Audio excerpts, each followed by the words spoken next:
হাই friends, কি খবৰ আপোনালোকৰ? আশা কৰোঁ সকলো খবৰ ভালেই। নিশ্চয় তো মোৰ খবৰ ভাল, আপোনালোকৰ মৰম ভাল পায় আশীৰ্বাদত। সেয়ে স্বাগতম জনাইছোঁ মোৰ জোন ভাই চেনেলৰ সৰুতে চৰ্ট ভিডিঅ' মাজলৈ। আৰু যিটো ভিডিঅ' দ্বাৰা জনাব পাই মই বিশেষকৈ সুখী হৈছোঁ, যিহেতু আপোনালোকে যিসকলে মোৰ দ্বাৰা ইউটিউব জগতত জড়িত হৈ আছে আৰু জড়িত হ'ম বুলি ভাবি আছে, তেনেহ'লে সুখবৰ।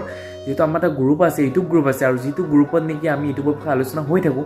আৰু আপোনালোকে যদি জানিব মন গৈছে, তেনেহ'লে তলত কণ্টেক্ট নম্বৰ দিয়া আছে, আপোনালোকে কণ্টেক্ট নম্বৰ হোৱাটছআপ মেছেজ কৰিব, কল নকৰিব। তাত আমি ধুনীয়াকৈ এড কৰাই দিম, এড কৰি কেনে আপোনালোকে কথা পাতিব পাৰিব।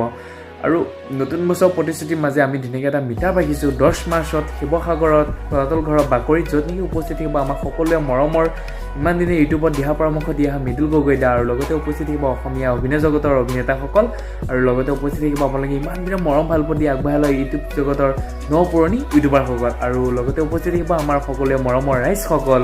আৰু আমিও গৈছোঁ সদৌ মৰিগাঁৱৰ পৰা, একলগ হ'ম, সকলোৱে কথা পাতিম, আলোচনা হ'ম, আৰু দিনটো হাঁহি ধেমালিয়ে পাৰ কৰিম।